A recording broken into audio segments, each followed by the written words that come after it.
desse evento, tá certo? Que é um tema interessante, atual, que é sobre aborto, tá? Polêmico em muitas questões, tá certo? Mas o que não é polêmico, a vida.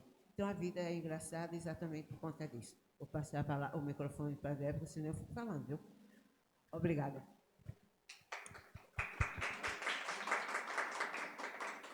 Quero convidar para a mesa, compor, né?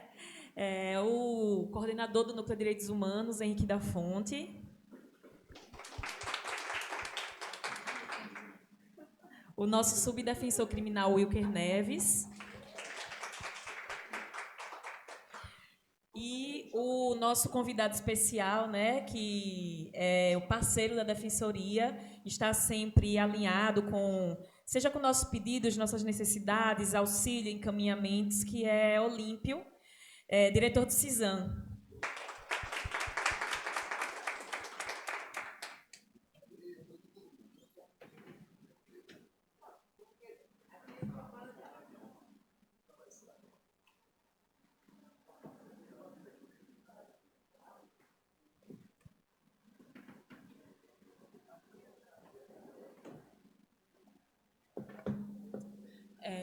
Vejam, inicialmente eu queria só pontuar que hoje é o dia 10/12, é o Dia Internacional de Direitos Humanos, e é a finalização dos 21 dias de ativismo pelo fim da violência contra a mulher. Esses 21 dias começam lá no dia 20 de novembro, com o Dia da Consciência Negra de Zumbi, e terminam hoje com o Dia dos Direitos Humanos. Então, é um ciclo que a gente tenta marcar com eventos em que se discuta violência de gênero, violência contra as mulheres, doméstica e familiar, que é apenas uma hipótese. Mas a gente encerra, ao menos na Defensoria hoje, com esse debate, que é tão importante, especialmente em um momento em que a gente está com discussões quentes, seja no Congresso Nacional, com a PEC, que tenta proibir todas as previsões de aborto no Brasil, seja aqui na Câmara de Vereadores de Recife, que hoje estava em uma segunda votação para instituir no calendário municipal o Dia do Nascituro, e foi retirado de pauta para a próxima segunda. Então, é um tema que, apesar de polêmico, para a gente que trabalha na defesa dos direitos das mulheres, é essencial para poder garantir que determinadas concepções políticas ou morais ou religiosas não interfiram nos direitos reprodutivos das mulheres que a gente atende, ao menos, na verdade, de todas elas. Então, a ideia foi pensada da gente assistir o documentário e depois iniciar uma roda de debates e conversas acerca do que a gente vai assistir. Vou passar a palavra para as pessoas da mesa e depois que a gente encerrar a abertura, a gente vai passar para o debate e vai ficar aberta a palavra para todo mundo participar logo depois que a gente terminar de assistir o documentário. Esse documentário está no MUBI e ele, além de tratar da questão da inviabilidade do direito, da inviabilidade de fetos, e o que geraria para a mulher o direito ao aborto, é o único caso que a Defensoria ainda precisa ajuizar ações para garantir esse direito à mulher. Então, é importante para o nosso trabalho prático, é importante para que a gente também informe, muitas vezes, as pessoas que, nos demais casos previstos em lei, não é necessário ajuizar qualquer tipo de ação, a mulher basta procurar um serviço de saúde que deveria ou deverá conseguir realizar o abortamento, tá? Vou passar a palavra para o Wilker, que é o subdefensor criminal da capital e é o nosso chefe direto do Núcleo de Defesa dos Direitos da Mulher. Boa tarde a todos e a todas. Doutora Débora, cumprimento inicialmente, seguindo também os cumprimentos ao doutor Henrique, à doutora Maria Luísa, e também cumprimentos ao doutor Olímpio, desejando também as boas-vindas e agradecendo a participação no evento. Um evento de extrema importância, como a doutora Débora pontuou, tema atual, tema polêmico e que demanda, acima de tudo, informação. Acho que a sociedade como um todo é carente do acesso à informação e de informação de qualidade sobre um tema de tanta relevância que tem influência na nossa atuação, a atuação da Defensoria Pública, mas também tem uma influência social importante. Então, acho que é importante contar com a colaboração de todos vocês, a participação, na verdade, de todos vocês, né, como ouvintes, né, como também envolvidos no processo de debate, de discussão da temática. É um evento que também está sendo transmitido online, né, doutora Débora? Então, assim, é importante contar também com a participação dos colegas e colaboradores que acompanham de maneira remota e esse evento. E, enfim, parabenizar o NUDEM, parabenizar a toda a equipe aqui envolvida nesse evento que tem essa importância significativa. Já conversava com o doutor Olímpio, especialmente sobre essa parte sobre o aspecto da informação, né? A informação precisa ser disseminada, e a gente evoluiu muito nesse aspecto, mas ainda há muito caminho a seguir, e momentos como esse são importantes para a gente seguir construindo, né, a evolução dessa disseminação de informação, que é tão necessária para a sociedade. Então, parabéns a todos.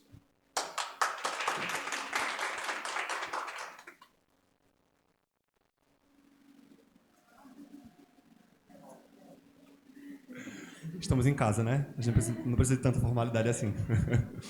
Boa tarde a todas as pessoas. Eu me chamo Henrique.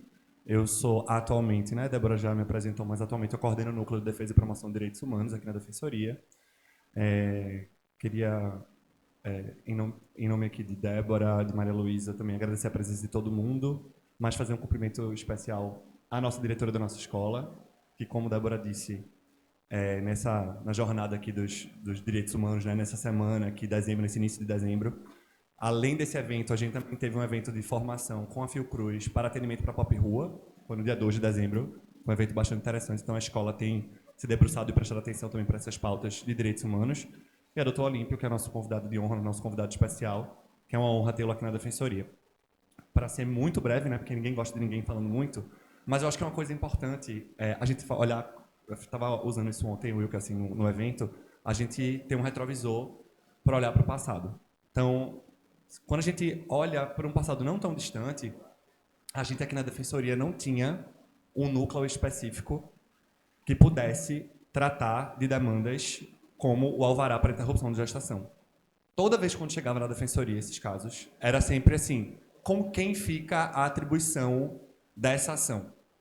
Por um momento se entendeu que seria lá no Núcleo de Direitos Humanos. A gente chegou a fazer algumas ações nesse sentido, ainda bem todas com resultado favorável, mas, obviamente, a gente sentia que tanto pela demanda, tanto pela sensibilidade da situação, a gente precisava continuar investindo na nossa política de assistência jurídica integral e gratuita. A política de acesso à justiça. Porque acesso à justiça não é um direito também.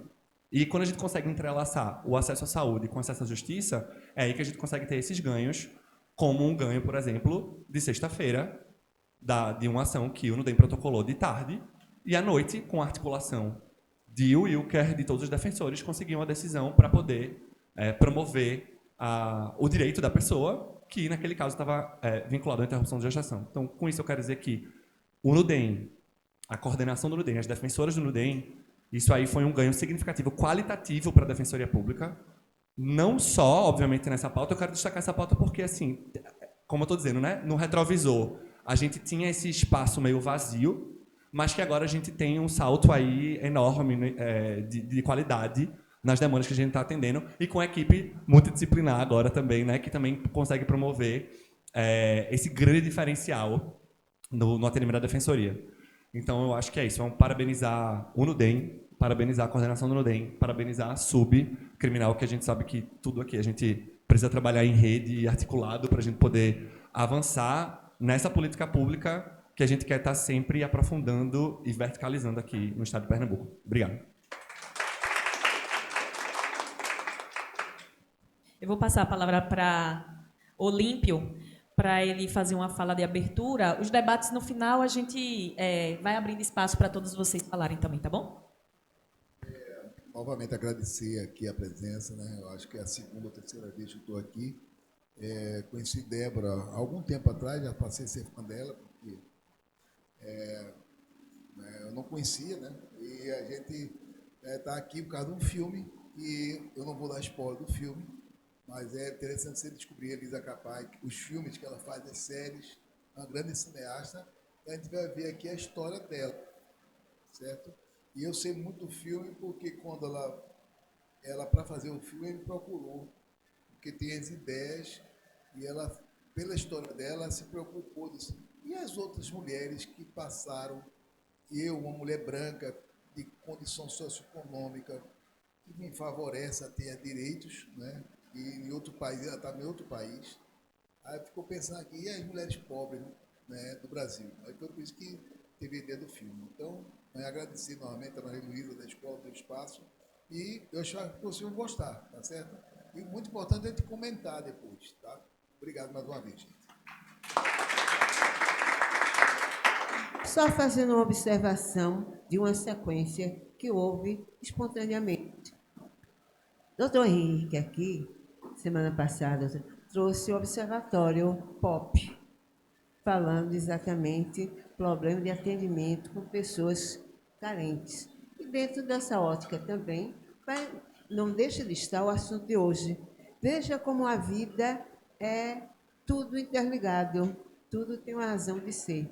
Então, gente, aproveitem, curtam o filme e perguntem para trazer uma discussão saudável.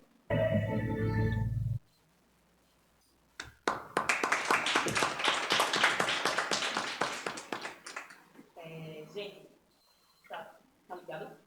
Tá.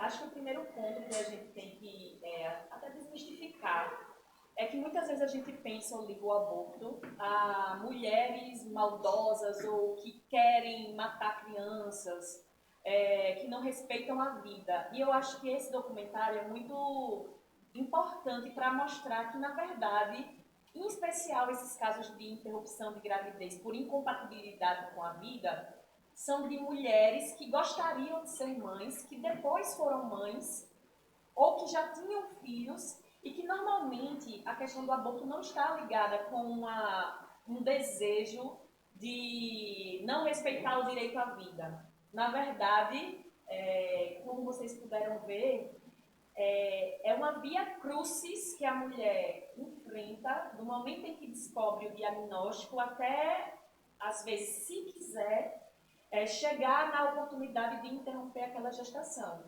Mas, no Brasil, a gente tem 3 hipóteses que a gente chama de excludente de licitude, que seria possível uma mulher que estaria grávida interromper aquela gravidez, realizar o aborto. No Código Penal, ele é um crime, ok? Isso é o que está posto hoje. E a gente não está aqui para discutir o contrário, a gente está aqui para tentar entender quais são as dificuldades que as mulheres enfrentam para, mesmo no caso em que o Código Penal permite, alcançar a interrupção da gravidez. Então, existem 3 figuras que são crimes no Código Penal. Aqui, responsabiliza a mulher que tenta ou consegue fazer a interrupção, com ajuda ou sem ajuda. Aqui criminaliza uma pessoa que faz o aborto na outra, sem o seu consentimento. E uma terceira figura que criminaliza aquele que faz o aborto com consentimento da gestante. Então, são 3 crimes que envolvem a figura do aborto no Código Penal. Só que logo após esses crimes, existem as hipóteses de aborto necessário e aborto humanitário. O primeiro, que é para caso de risco à vida da mãe, porque aí tem 2 figuras em conflito, princípios. E a segunda, que é o humanitário, é em caso de estupro. Existe uma terceira hipótese que não é prevista na própria lei, que é a que surgiu após o julgamento da DPF 54, que é a Arguição de Descumprimento de Direito Fundamental, que é uma ação de competência do STF, que foi iniciada inclusive por uma associação médica, para que fosse declarado que em casos em que o feto tem anencefalia, que é uma impossibilidade de vida, a mulher não fosse criminalizada por fazer o aborto, por interromper aquela gestação.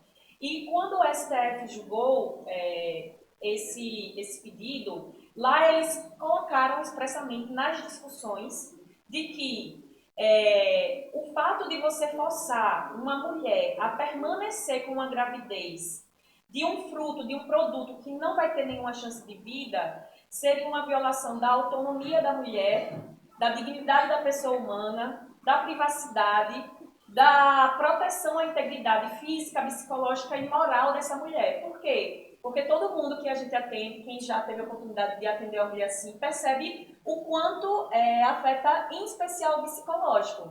Você ter que passar 9 meses gerando um filho, em tese seu, que jamais poderá sobreviver. E quanto mais a gestação se avança, isso o Olímpio vai ter mais propriedade para falar, pode inclusive incorrer em riscos para a própria vida e saúde da mulher, diabetes gestacional, pressão alta, sem contar mulheres que já têm algo pré-existente que possa ter um fator de risco a agravar a situação dela. Mas no próprio voto no STF do ministro relator, existia uma expressão que me marcou muito, que é quando uma mulher é forçada a manter aquela gravidez, é como se a gente estivesse impondo a ela um cárcere privado no próprio corpo, o que se equivaleria a uma tortura. Então, quando a gente tenta informar, quando a gente promove meios para que essa mulher alcance o direito dela de poder interromper, ou não, porque não é um dever. O que a gente busca é que o Estado respeite caso ela queira fazer a interrupção. Porque, como vocês viram, no caso da mulher que estava sentada na mesa, ela quis, por opção própria, levar até o final e ter a gestação até o cabo, né? E ver efetivamente a criança, o feto, né? Não sei se pode falar criança, acho que não, né? Se quando nasce ainda se respirar, né? O recém-nascido. É bem comum. Certo. No caso, nós chamamos de morto e nascimento. Nos casos de adensamento, a maior parte do nascimento. E morre nos minutos posteriores. Minuto ou algumas horas. Certo. Um terço, se você não faz nada, um terço, quase a metade, se você tiver raiva, tem que ficar ligado. Um terço, mais ou menos, se você não faz nada, aquela conduta de manter grávida até o final, a conduta é assim, mais ou menos, uma em cada 6 mulheres, quando tem um diagnóstico de malformações incompatíveis com a vida, decide manter a gravidez, certo? Mas o fato de manter a gravidez, o que acontece? Um percentual elevado, como essas malformações são muito graves, existe mais ou menos 3 dezenas de malformações incompatíveis com a vida. A única que é permitida por lei, que não é assim, que o Supremo, em 2012, considerou que sem cérebro não há vida, fazendo analogia com a morte cerebral, aí a gente participou em 2012 de uma resolução em que é necessário um ultrassom a partir de 12 semanas, com 2 fotos e assinada por 2 profissionais. Não precisa ser dois médicos de ultrassom, não. Basta um do ultrassom e o outro que concorda vendo a imagem. É uma analogia com morte cerebral também, precisa de 2 médicos para testemunhar que houve a morte cerebral. É por isso que são 2 assinaturas. Mas a anencefalia é apenas uma, é uma das mais frequentes. Mas existem várias malformações incompatíveis com a vida. Por exemplo, o feto sem cérebro não, claro, mas sem coração também não vive. Sem rins, não vive. Sem pulmão, não vive. Existem várias síndromes congênitas e cromossômicas que são múltiplas malformações que o feto não vive, certo? Então, por exemplo, um céfalo, uma gemelidade imperfeita, dicéfalo, 2 cabeças, não vive, certo? Então, tem várias. Aí, mas só a anencefalia. Mas, claro que com as outras malformações é entendido, já existe uma jurisprudência, né? Como dignidade humana, tratar a pessoa com respeito, né? Fazer com que a mulher tenha sofrimento, em vez de comprar um berço, ela seja condenada a fazer o pré-natal, né? Todo o sofrimento, que quando a mulher está grávida, todo mundo chega. Que gravidez bonita, como é que está? Está tudo bem? E saber que ali, ela, ao invés de comprar um berço, está condenada a comprar um caixão para enterrar o filho. A outra coisa também é que, no caso da anencefalia, é assim, quando nasce, assim, só estou completando algumas dúvidas que vocês podem ter. Assim, quando, por lei, certo? Acima de 500 gramas, ou maior que 16,5, ou maior que 20 a 22 semanas, quando nasce, vivo ou morto, tem de fazer o atestado de óbito e tem de ter sepultamento. Abaixo de 500 gramas não tem sepultamento, a não ser que a pessoa queira. É possível dizer, olha, é um aborto, que a gente chama aborto. Por que aborto é tratado 20 a 22 semanas? Que não há, na literatura médica, a impossibilidade de sobrevida. Mesmo com o avanço da ciência, com menos de 22 semanas, não há sobrevida. Ele pode sobreviver alguns dias, mas não conseguimos ainda na literatura casos de sobrevida. Então, é por isso que começa a ter vitalidade, chance de sobrevida a partir de 22. No maior parte do lugar do mundo, até 24 semanas não investe. Nasceu com 24 semanas e 5 dias, que é mais que isso. Mas nasceu, a conduta ética é que tem parada respiratória, alguma coisa, não deve nem... a gente fala com a família que a possibilidade de sobrevida é muito baixa. E se sobreviver, que é muito baixo, as sequelas são terríveis, certo? São neuropatias graves, como uma vida vegetativa, uma vida sem... não fala, não responde, mas pode sobreviver. Tivemos casos já de casos graves assim, em que nasceu e sobreviveu. E sobreviveu 16 anos num leito de UTI. Saiu do CISAM, foi para uma UTI da restauração. A família abandonou com 6 meses, desistiu, mas não existe eutanásia no Brasil. E essa criança, por incrível que pareça, houve coisas que antigamente se fazia, isso eu estou dizendo que há vários anos, que provavelmente hoje não faria. Por exemplo, quando tivesse a primeira infecção, não trataria, deixava a infecção, certo? Mas tem vezes que aquela equipe vai fazendo e foi mantido durante 16 anos. Aí eu estou dizendo assim, porque tem tanta coisa, vou puxando uma coisa com a outra que pode estar na cabeça de vocês.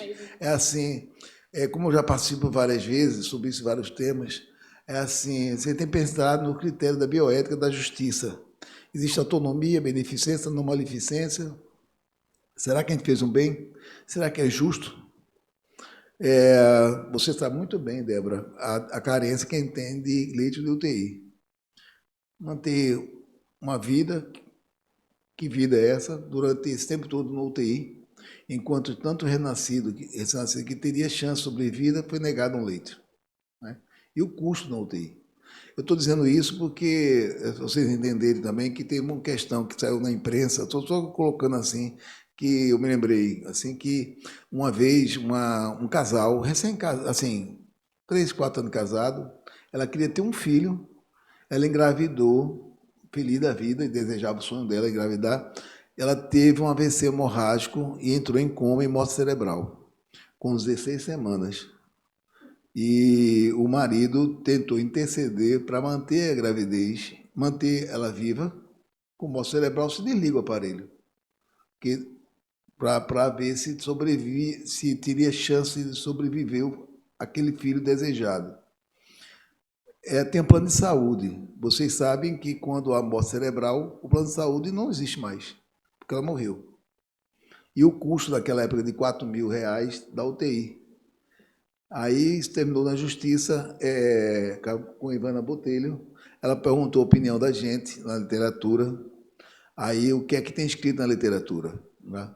A literatura tem muito claro que não se deve continuar, porque você consegue manter a carcaça da gente durante algum tempo vivo, mas geralmente por falta de oxigenação, imunodeficiência, alimentação, esse bebê sofre e dificilmente ultrapassa 2 a 3 semanas de vida. Então, ele chegaria a 19 semanas. Seria diferente se tivesse 24, 26 semanas, que é viável, e poder manter com corticoide, alguma coisa, tem mais chance de sobrevida. Mas quando é muito recuado, não acho. E a decisão deu perda para o marido, que queria acionar, queria caminhar para o SUS, né? Como sempre, mas Ivana tomou a decisão correta, que foi não permitir a vinda para o SUS para manter essa gravidez, sabendo que o SUS tem uma carência muito grande de leitos de UTI. Né? É só vocês entenderem que tem várias coisas, mas é certo. Nesse caso aqui, que a gente está falando, a anencefalia, eu sou bem velho já, eu tenho 63 anos, né? Trabalho no CISAM há 37 anos. Então, tem um caso que eu digo a vocês, você pode pegar, baixar, que é o caso Severina, Vida Severina, que foi o grupo de Anis que fez, foi um caso lá atrás, com Marco Aurélio, do Supremo, que a anencefalia não era permitida por lei. Isso aí em 2004, 2005. Mas o Marco Aurélio, de decisão monocrática, decidiu que era um direito. Mas sendo que foi para o grupo, né, decidir, e passou uns 3 meses sendo permitido. Aí essa Severina, que é do interior de Pernambuco, não me lembro qual é o interior dela, ela chegou no CISAM, não, ela chegou no Agamenon, aí o Agamenon transferiu para a gente. Naquele final da tarde, caiu essa liminar, esse direito. Ela, quando chegou no CISAM, não podia mais, no mesmo dia. Aí conta a história dessa mulher, né? Esse sofrimento de uma pessoa pobre do interior que foi encaminhada para fazer e, por causa de questão de hora, não conseguiu. Né? Conta todo o sofrimento. Mas em 2012 conseguimos, mas sendo... E outra coisa também, antigamente a gente não tinha Débora, não tinha vocês, não tinha uma sala dessa, cheia de mulheres. Eram homens lá atrás, há 20 anos atrás, 30. Então, quando a mulher procurava os seus direitos, isso era engavetado. A pessoa dava o parecer, 3 meses depois, 6 meses, já tinha acabado a gravidez. Então, era muito sofrimento que as mulheres não conseguiam ter acesso, tanto na anencefalia quanto nas outras malformações, e eram obrigadas a manter a gravidez, certo? Com depressão. Aí você pergunta assim, Olímpio, tem sofrimento? Tem. Você vê que tem sofrimento. Deixa marca profunda. Mas mais sofrimento ainda é quando você tira o direito do casal, da mulher, decidir. Quando alguém decide por ela. Então, sempre deve respeitar, dar todas as informações de forma imparcial, de forma, né, sem julgamento, acolhendo, para atenuar o sofrimento. Mas precisa de assistência psicológica, precisa. Mas muito pior, aí sim que é tortura, quando você não ouve a opinião da mulher e obriga, né? Coisas que querem fazer isso. Né? E a gente não vai deixar, né? Tá bom? Mas vamos, acho que você continua para abrir perguntas, porque talvez vocês tenham perguntas assim, isso aqui. E aí, como é que faz isso? Eu queria só, Débora, fazer um breve comentário, até partindo da parte final da sua fala, doutor Limpo. Até compartilhar com vocês que eu não sabia muito o que esperar do que ia vivenciar hoje aqui. E acho que o documentário ele é muito feliz em expor para todos nós, como expôs, como é viver esse momento e como cada um vive de maneira diferente, como cada família ali viveu aquele momento de maneira diferente. E o doutor Olímpio falou agora na parte final exatamente isso, de a gente respeitar a individualidade, de a gente agir sem julgamento. E eu acho que esse é o nosso grande desafio como instituição. Sabe? Eu acho que estamos aqui na Defensoria Pública e é oportuna a discussão sobre isso, porque a gente vem nesse processo mesmo de amadurecimento institucional, social, enfim, mas ainda mais assim pertinente, né, porque a gente está na Defensoria Pública, do amadurecimento institucional mesmo, de a gente pensar cada vez mais estruturas adequadas para fazer a recepção, o apoio, o acolhimento. Acho que a palavra acolhimento ela é necessária, ela é fundamental, o apoio psicológico. Assim, eu fico até feliz em poder vivenciar esse momento que Henrique falou, né, de olhar para o retrovisor, mas eu fico feliz também de poder vivenciar esse momento de avanço do nosso núcleo de defesa da mulher já caminhando nesse formato aí de equipe multidisciplinar, né, de transformação dessa forma de atendimento. E aquilo que eu falava no começo, falta ainda muita informação, né? Ele falou de muita gente que vem de outros estados, do interior, né, que chega lá nas suas cidades e tem portas fechadas, que não sabe a quem recorrer. Né? Hoje, nós havíamos conversado no começo, me relatou a existência de um grupo nacional do WhatsApp, onde se reporta aqui um caso e a rede vai, articula para, de alguma forma, acolher, receber aquela pessoa, aquela família, enfim. Mas eu até perguntei, imagina na época que não existia o WhatsApp, né, o que é que a gente avançou muito, é fato, né? O senhor falou, né? A gente não tinha esse momento aqui, né, de mulheres fazendo parte dessa discussão, de a gente colocar isso aqui em debate, mas eu acho que é fundamental. Como eu disse no começo, no início da minha fala, acho que era fundamental, um debate importante e necessário, e agora o documentário ele deixa isso muito mais evidente, viver a maternidade, viver ali a gravidez, ali aquele momento especial na vida de qualquer pessoa que passa por aquilo ali é algo muito único, é algo muito individual, cada um vai lidar de uma forma diferente. E o desafio nosso como operador do direito, né, como integrante de uma rede que de alguma forma está ali para garantir direitos não só ao bebê, mas à família, à mãe, ao pai, enfim, a todos os envolvidos naquele processo, a gente tem que evoluir na capacitação mesmo, no conhecimento, na informação de qualidade, para que a gente possa fazer esse acolhimento da melhor forma possível. Mas a palavra que fica, pelo menos para mim, depois de tudo isso, doutor Olímpio, doutora Débora e todos os presentes, assim, é a necessidade de a gente aprimorar o acolhimento, aprimorar, né, esse trabalho realmente de respeito às individualidades, a individualidade de cada família ali, de como cada um decide levar esse processo. É outra interessante também que quando você dá a notícia, né, como dá a notícia, né, e o nível de entendimento das pessoas, né, então é difícil. Aí os alunos geralmente começando o curso, assim, residente, tem uma dificuldade grande da notícia de morte, de dizer. Aí faz ultrassom e a mãe, claro, está ansiosa, né? Pergunta, está tudo bem? Aí dá a notícia, não é fácil. Aí você tem que explicar de maneira clara, não é, o que se trata. E, assim, muitas vezes ela fica desorientada. Muitas vezes acredita, não pode estar acontecendo comigo. Deve estar errado. Não é possível. Aí demora um tempo para... E aí, para decidir, você quer fazer o quê? Muitas vezes não tem condição de decidir, ela vai chorar. Ela não sabe o que fazer. Ela quer ouvir as pessoas e demora um tempo para cair a ficha e poder, né? Então, tem vezes que ela decide assim, continuar a gravidez, mas uma semana depois não quer mais. Então, é saber que não existe um limite de idade gestacional. Não pode ser assim, não, você tem que decidir agora. A decidir continuar, então vai continuar a gravidez. Não, a qualquer momento. Toda gravidez de feto mal formado é uma gravidez de alto risco. A da anencefalia, por exemplo, ele não deglute. Existem outras malformações que não têm aparelho digestivo. Aí o que acontece? O líquido amniótico aumenta muito a quantidade de líquido amniótico, porque precisa deglutir para diminuir o líquido amniótico. Aí aumenta muito. Como as malformações, apresentações anômalas, porque precisa do feto completo para nascer da maneira certa. O mecanismo de parto precisa de um feto, quando é uma monstruosidade, um defeito, dificulta muito o parto, aumenta a chance de hemorragia, certo?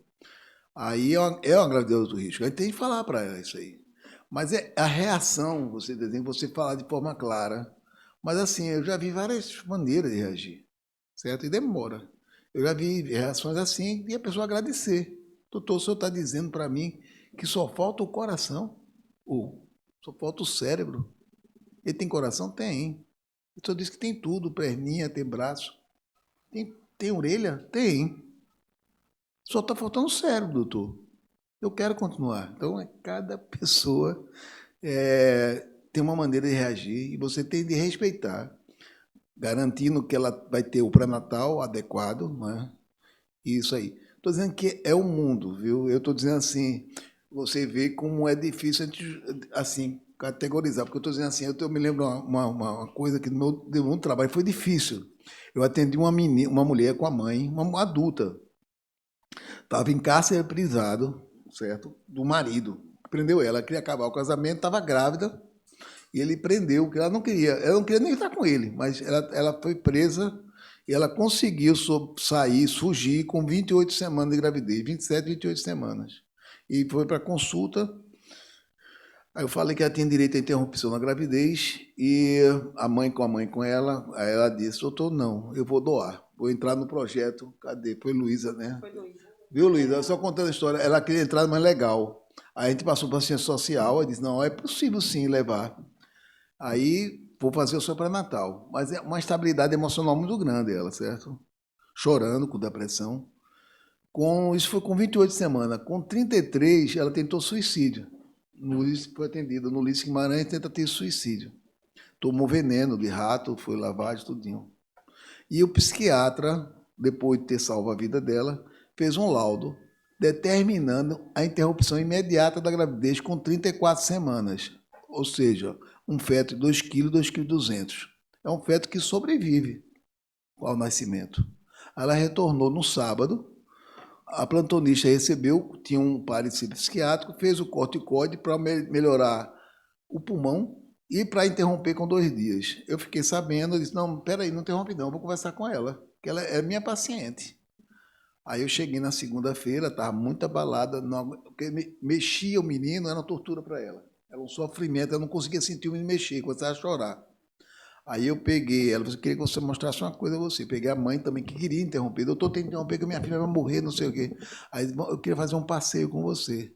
Aí levei na UTI. Ela viu as criancinhas lá, entre a vida e a morte, com 2 quilos, 1,5 kg. Aí você não tomou decisão de doar a sua criança? Como é que você vai doar com 2 quilos? Ninguém vai adotar. Porque se sobreviver, tem sequela. É muito difícil alguém adotar uma criança sequelada. Você sofreu até agora. Está faltando 3 semanas para não ir para a UTI. Né? Aí ela pediu apoio ao Robson, que é o psicólogo, e ela passou a ter consultas semanal com a gente, né, com medicação, e levou a gravidez até 38 semanas, entrou em trabalho de parto espontâneo, pariu, chorou o menino. Aí pergunta, você quer ver seu filho? Ela disse, quero. Aí ela abriu o braço, colocou e amamentou. Aí desistiu de adoção. Para você ver como é. E está com o filho, acompanhado com a gente, e ela acha, hoje está feliz, e foi a melhor decisão que ela disse que fez na vida dela. Então você vê que é um mundo que pode acontecer, certo? É você... Hein? Vem cá.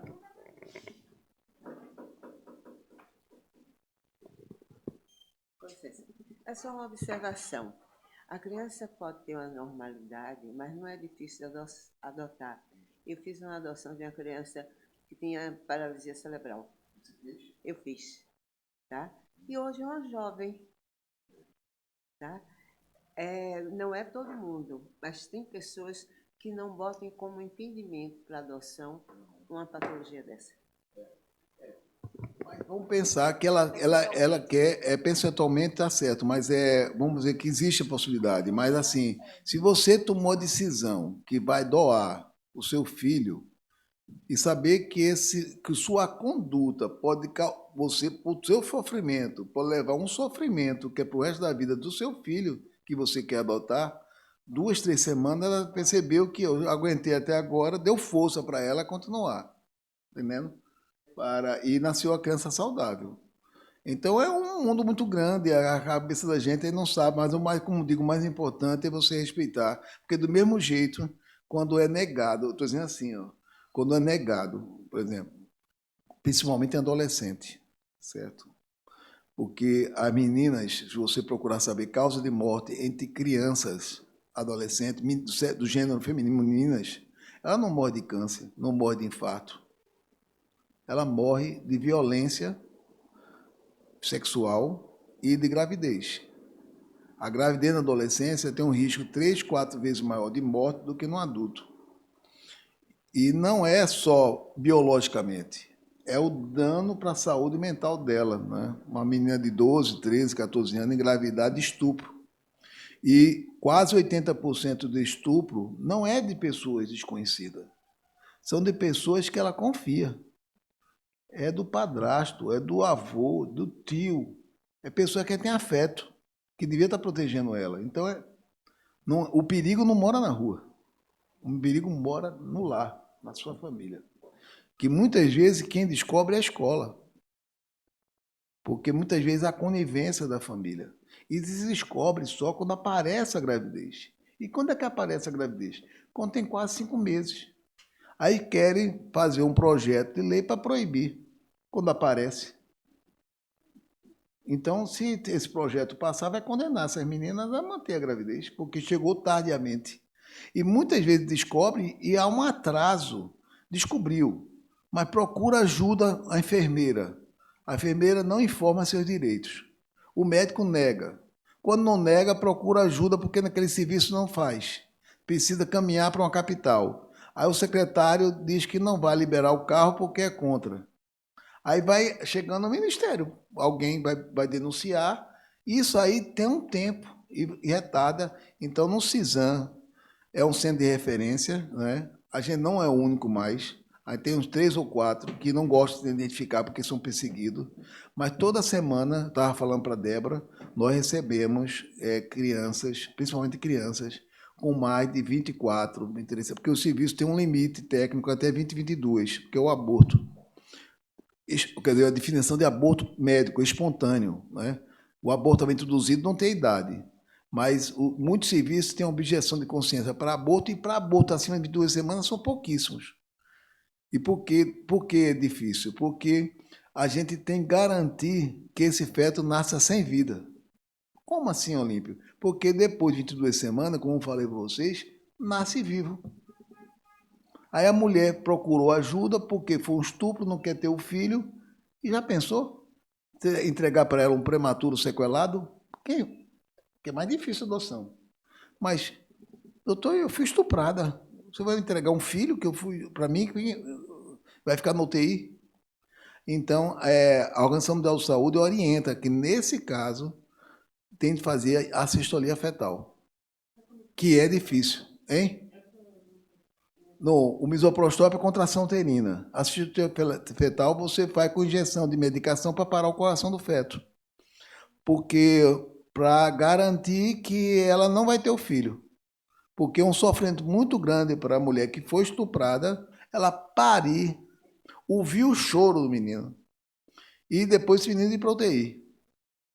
Certo? Então, a depressão, a tentativa de morte vai ser um sofrimento muito maior. Sei que é dificílimo fazer isso. E é por isso que nem em todo lugar. Essa é uma questão que mesmo na Inglaterra tem dificuldade. Na Inglaterra só tem 6 serviços que fazem. Não é fácil. No Brasil tem pouco serviço. Mas a diferença da Inglaterra, assim, o pessoal compara, não, Olímpio, mas no Brasil devia ter um limite. Existe limite, nos outros países existe, mas o limite é de escolha. Não é o caso de estupro. Não é o caso da anencefalia, que pode escolher a qualquer momento. Não, Olímpio, só pode anencefalia até 22 semanas. Não. Qualquer momento a mulher pode interromper a gravidez. E quando há risco de morte, não há limite. Se a mulher vai morrer, vai ter uma situação que aquela gravidez vai matar ela, é com 20 semanas. Mas, doutor Olímpio, é um prematuro. Mas ela vai morrer, a mulher. Vai morrer a mulher e o menino. Tem que salvar um. Então, é a primeira vida da mulher. É que na nossa cultura, vocês, todos, a gente da mesma cultura, a vida da mulher, para muitos, é igual ao do embrião. Na cabeça de muitas pessoas, é como assim, perguntasse a você tem uma doença, eu te respeito, você não quer morrer, né? Eu não quero morrer não, doutor, eu quero salvar. Mas como perguntar ao embrião, você quer viver? Ele também quer, empatou. Aí o médico parece que fica na dúvida entre o embrião e a vida da mulher. Aí retarda as decisões. Sendo que tem muito mais chance de salvar a vida da mulher quando você toma a conduta precocemente do que tardiamente. Eu digo isso, veja, outra questão que tem um problema, que a gente falou das 3 questões. A outra questão que tem é o abortamento previsto em lei por risco de morte. Certo? Risco de morte. estou grávida e eu tenho uma cardiopatia. Aí o doutor disse, olha, você tem uma doença, você não tem rim, fazer hemodiálise, essa gravidez vai piorar a tua hipertensão, vai piorar teu diabetes, o coração pode parar. E doutor. Vocês acham que a mulher brasileira consegue o abortamento? Não. E sabe o que isso acontece? 30%, que é mais ou menos 300 a 400 mulheres ano no Brasil, morrem porque não é oferecido o abortamento previsto em lei para ela. Porque os médicos dizem assim, poxa, mas são 2 vidas, eu não vou botar essa colher, eu vou deixar a gravidez caminhar, quando ela descompensar, for para o UTI, se estiver morrendo, eu interrompo a gravidez. Mas sendo que você, quando descompensa e vai interromper a gravidez, antes eu ia salvar 100% das mulheres. Mas se eu deixar, quando ela está morrendo, um percentual muito grande vai morrer, porque já está tarde. Esse tempo perdeu o time. Entenderam? Eu digo assim, um caso concreto que aconteceu no Procap, e eu fui para lá, para o Procap, aconteceu no CISAM. Uma mulher, passadora de jogo de bicho, na pandemia, no início da pandemia, chegou no CISAM para parir. Recua. Eu não sou culpado. Então, nenhum dos dois se sente culpado. Porque todos os dois são a favor da vida. Então, o valor da vida de vocês, na nossa cultura, é muito relativo de vocês. Né? A gente trata com naturalidade que 300 pessoas morram se fosse dito para a mulher. E a lei de 1940, ela não fala de percentual. Aí a gente geralmente oferece, o médico pensa em oferecer quando a chance é 50%, porque são 2 vidas, empatou. Mas se vocês têm uma doença que é 10% de chance de morrer, será que a mulher não tem o direito de saber? Olha, se você continuar a gravidez, tu tem, de cada 10 dessa mulher com tua situação, uma morre. Sim, doutor, morre. E aí? Mas 4 vão para UTI. E fica vários meses internada. Doutor, não posso não. Eu tenho 3 filhos, trabalho. Eu não quero ter 10%, não. Eu compensei já com meu marido, eu quero interromper. Essa não é dada, essa opção para vocês. Se for 5%, a chance, 5% de morte, já é 500 vezes maior do que a população em geral. Mas não é dado. Porque as pessoas acham que tem que ter um percentual. E eu trabalho na questão que quem decide esse percentual deve ser as mulheres. Vocês têm que decidir.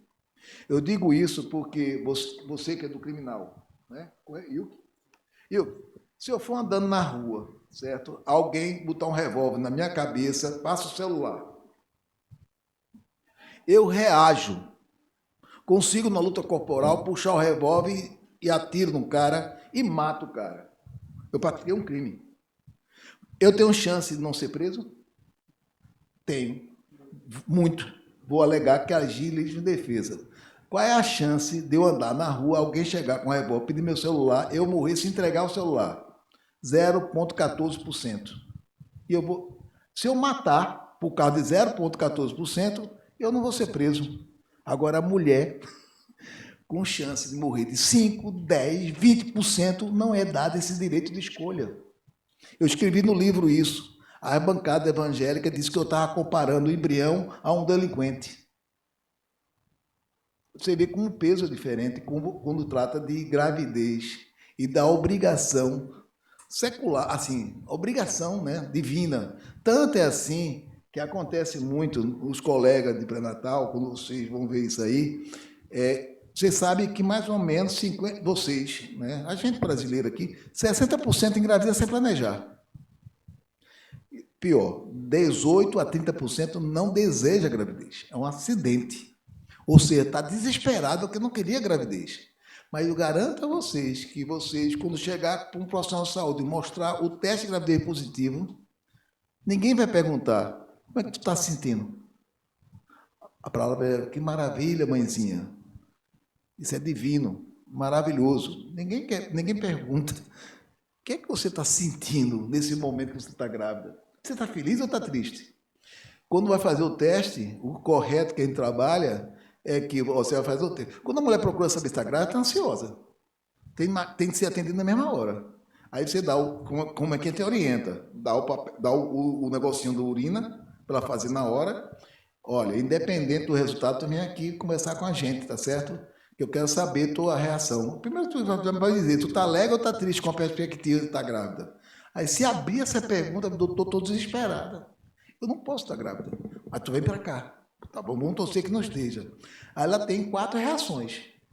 Tem 2 felizes e 2 tristes. As 2 felizes, ela queria ficar grávida e está grávida. Começar o pré-natal imediatamente que induz em morte. Se você descobre que é diabetes, tem sífilis, quanto mais precoce, mais chance de menos complicação. Doutor, eu já falei com meu namorado, vou comemorar hoje, porque eu não estou grávida, é o dia mais feliz da minha vida. Vem cá, quem vai colocar um DIU, tem um implante, um método contraceptivo, você vai comemorar hoje, depois engravida, pronto, e aí? Aí tem que oferecer um método contraceptivo para não passar esse susto. E existe as 2 tristes. Ela está tentando engravidar e deu negativo. Há 2 anos que eu tento engravidar. Vou encaminhar você para o método de reprodução assistida, para ver se tem idade e fazer exame, porque você quer ficar grávida. E existe o mais difícil, que ela não quer a gravidez e ficou grávida. Aí o que acontece? Você tem que ouvir. Conta a tua história. Ela vai contar a história. As mulheres brasileiras não sabem o que é estupro. Ela vai contar a história e você pode descobrir se foi estupro. E como assim? Você é casada, mas você não tinha vida mais com ele. Você transou com ele contra a sua vontade. Você está falando isso é estupro. E doutor, alguém vai acreditar na minha história? Aí você vai descobrir assim, olha, é minha menina que está grávida. Assim, ela chega assim, você tem que idade? Tem 13 anos. Com quem engravidou? Com meu namorado. Mas é estupro, tem direito. Mas não foi assim, mas por lei tem direito. Tem 12. Até para os de morte. Tem 11. Não, mesmo que não fosse estupro, você tem risco de morrer. Você quer continuar a gravidez? As complicações são maiores. Não, claro que é raro. Mas você tem que oferecer. Doutor, é o seguinte, essa menina tem 16 anos, não é abaixo de 14 anos, não. 16, 17 anos, mas ela trabalha no posto lá em Nazaré da Mata. Ela tem um gigolô, ela transa com motorista de caminhão. Engravidou. Interpretando o Estatuto da Criança e Adolescente, prostituição de menor é um caso de vulnerabilidade e é entendido também como estupro. Mas ninguém sabe, ninguém oferece. Né? Desde 2002, que há uma interpretação que, interpretando o Estatuto da Criança, adolescente em exploração sexual está em um estado de vulnerabilidade. Se é engravidado, tem direito a estupro. Mas quem oferece? Então, tem várias situações em que... Então, ela vai contar a história. Aí, você identificando, eu não sabia que você tem direito, conta a história. Certo? Aí, vamos dizer assim, não foi estupro. Não tem cabelo. Doutor, não foi estupro, não. Eu estava embriagada e acordei com 3 caras em cima de mim. Mas eu não tenho nenhum machucão. É estupro. Olha, eu tenho um namorado. Eu combinei com ele de transar com camisinha. O desgraçado transou sem camisinha. Botou a camisinha, tirou, me enganou. Mas um acordo não era esse, não. É estupro. Este é o SINC. É por fraude. Doutor, eu fui para um culto religioso e o padre, que o nome dele é não sei o que de Jesus, ele disse que a penetração do pênis dele é um ato religioso, que como aconteceu, está lembrado em Goiás, que trepou várias mulheres e todo mundo... Hein? Qual o nome? João de Deus. Mas ali, doutor, não foi violência, eu deixei. Eu achei estranho. É estupro, porque é por fraude. Mas quem sabe, gente? Quem oferece? Sem informação não existe cidadania, não existe saúde. Você procurar assim, aonde é que tem essa informação? O Ministério da Saúde, por causa da bancada evangélica, não pode oferecer informação. Você tem informação de prevenção de câncer, de outras doenças de oftalmologia, você procurar ajuda. No estado de Pernambuco mesmo, informação do seu direito, o que devia ter. A gente está fazendo, eu tive agora com Ana Estela Haddad, em São Paulo. Eu disse, tem que colocar isso, Ana Estela, mas ela não consegue, não. Isso aí salva a vida, se você colocar todas as informações do que é estupro, aonde procurar para diminuir o tempo. Aí é difícil demais de colocar, a bancada não deixa, o político não vai deixar, não. Então, essa luta é difícil.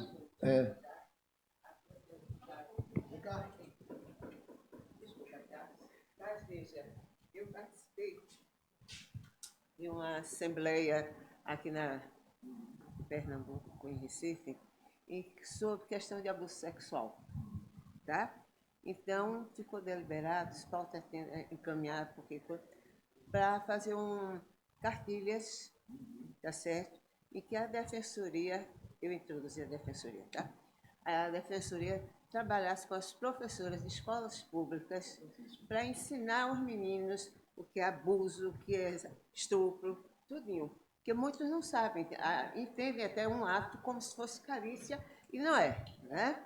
Então, para as professoras passarem para as crianças, para quando um pai ou a mãe, ou quando fizer, isso é um carinho. Não, mãe, isso é crime. Então, esse projeto está caminhando, a defensoria vai participar, especificamente a escola está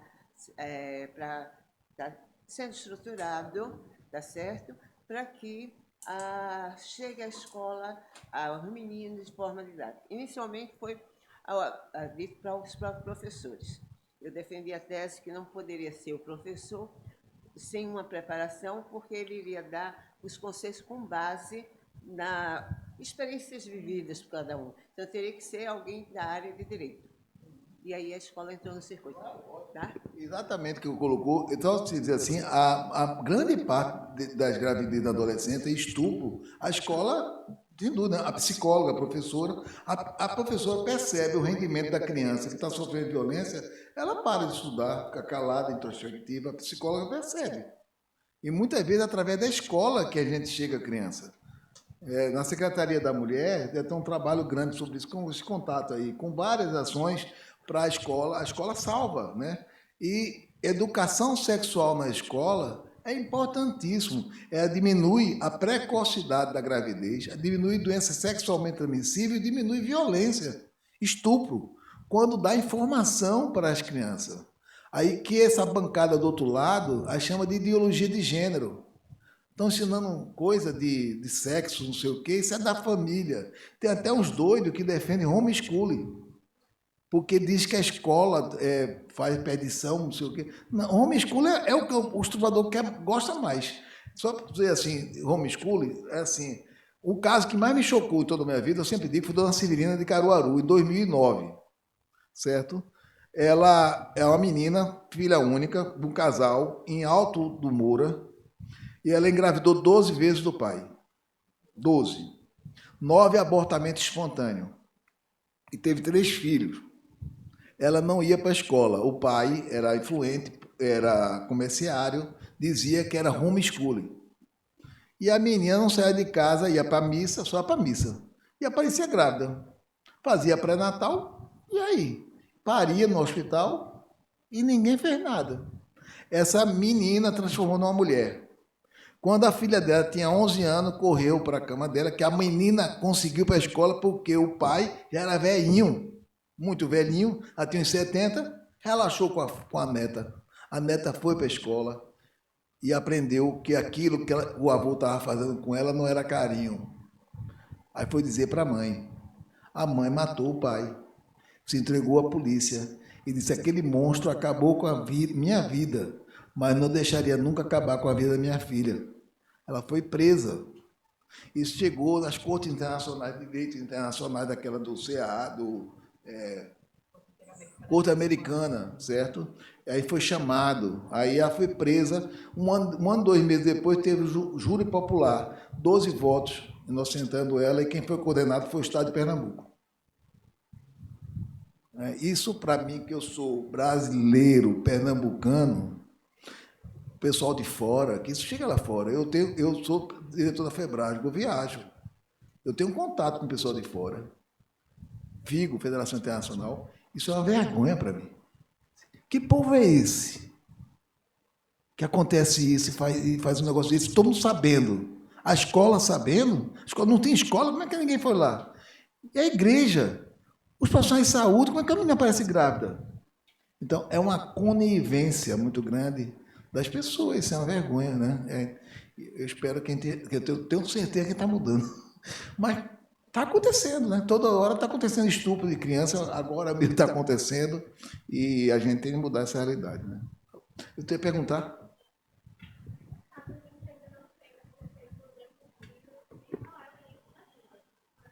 Sim. Qual é o limite, qual é o início da vida? Eu não sei dizer. Acho que ninguém sabe, porque vamos colocar assim, então assim, eu sou de família religiosa, de Coração São Luís, eu não sei dizer assim. Há um consenso que parece que a vida começaria quando há fecundação, concorda? Assim, estou dizendo assim, teoricamente, né? Porque o espermatozoide tem vida, mas vamos dizer que tem 46 cromossomos, juntou. Certo, isso acontece, juntou, na trompa, passa 4 dias viajando. 65% desses embriões que aconteceu na trompa, ele não consegue nidar, ele não consegue colocar no útero. Acontece a menstruação, ele sai. Se você fizer beta-HCG todo dia, vai ter beta-HCG positivo, a menstruação chega no mesmo dia. Você estava grávida, não sabia e menstrua. Então, de cada 10, 7 é expulso pela natureza. A mulher nem sabe que estava grávida. Vamos dizer que nidou. Quando nida, colocou, atrasou a menstruação, ainda 15% a 20% aborta. Então, nós aqui somos raridade. Das fecundações, que é teoricamente a vida, nós somos 10%. Porque chegamos até o final. Aí você pode dizer, mas Olímpio, aí, não estou dizendo, começou a vida. Mas é questionado isso, começou a vida. Vamos dizer assim, ali começou a vida. Aí algum religioso diz, não, ali entrou uma alma. Lá, pode ser. Mas, 4 dias depois, aquele embrião que era único se separa e viram gêmeos idênticos. E aí, é meia alma para um, meia alma para o outro? Não sabe. Ou a alma chega atrasada? Mas não sabe dizer. Não sei dizer a você, certo? Assim, algumas religiões consideram que a vida começa quando nasce, outros consideram quando tem batimentos, outro quando passa a sentir dor. Quando começa a sentir dor? A gente também não sabe direito. Com certeza, abaixo de 28 semanas não tem, porque a dor não é um reflexo, é uma coisa que tem que ser... Se você não sabe o que é dor, não sente. Então, o feto não sabe o que é dor. Tanto é assim que, quando você faz uma cesárea ou coloca um fósforo, você não anestesia o feto. Quando você vai fazer a retirada do feto com a aplicação de fósforo ou vácuo extrator, que dói, provavelmente dói porque tem lesão no couro, você não anestesia, né? E não tem nenhuma sequela no futuro. Eu soltei dor no parto. Eu não gostei do meu parto, porque eu quebrei minha clavícula no parto. Até hoje eu me lembro daquela dor. Você não tem essa memória, não existiu essa dor. Embora, claro, quebrar um osso dói, mas não há a lembrança, ela não existe no córtex. É como um negócio assim, quando a criança nasce, ela está enxergando, mas não vê nada, porque não sabe identificar, tem de aprender a ver. Quando a pessoa é cega a vida toda e ganha visão, ela tem dificuldade de entender o que está na frente, o que é um objeto, o que é uma pessoa, que ela não tem a memória da construção das imagens. É como um computador. Você tem que passar a imagem para ele funcionar. Então, entendeu? Então, essa pergunta é filosófica. Assim, quando começa a vida, mas eu não sei dizer a você, entendeu?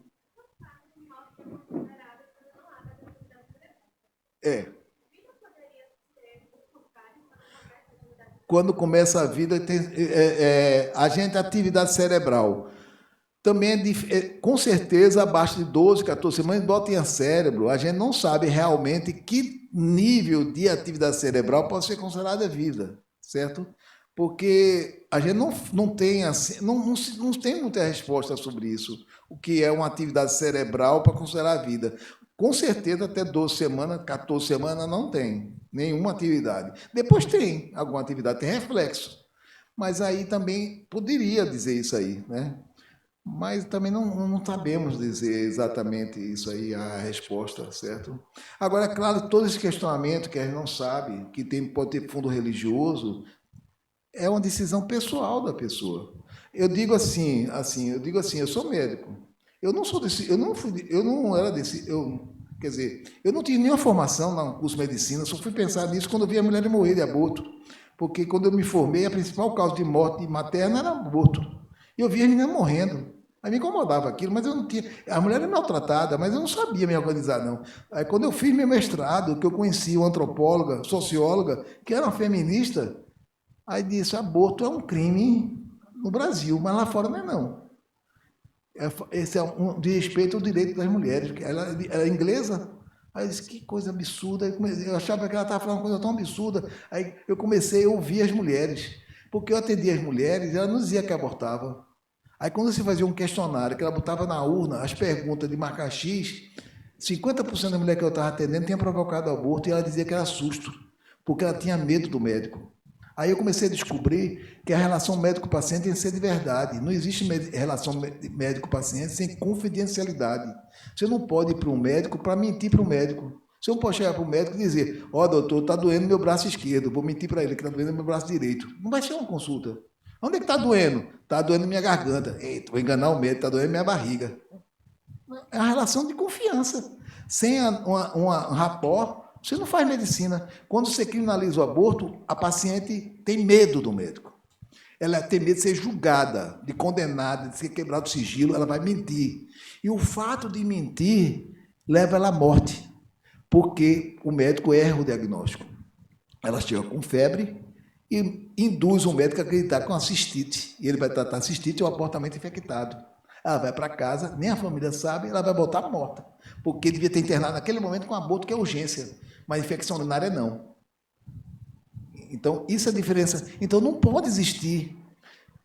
Então, eu comecei a ver que está tudo errado o que a gente fazia, porque a gente julgava as mulheres, né? Então, eu recebo os alunos no primeiro dia da faculdade, um auditório com 80 pessoas. No primeiro dia que ele entra na faculdade, me chamam sempre. Aí eu pergunto, bom dia, tudo bom? Olha, eu queria saber de vocês aqui, presente, quem de vocês foi obrigado a estar aqui? Algum oficial de justiça obrigou, confiscou você das suas casas, vocês foram recrutados, como acontece para ir para a guerra, você diz, eu não quero ir não quero ser médico, não, por favor. Aí veio para cá a força, ou você vinha ali disputando à vontade. Não, todo mundo está aqui fez vestibular, doutor, claro que ele está ali à vontade. Então, vocês estão aqui para quê? Para ser médico, né? Então, ser médico não é ser religioso, vocês vão ser médico. O princípio da bioética, da medicina, que é universal. Beneficência, não maleficência, justiça e autonomia. Vocês vão trabalhar isso.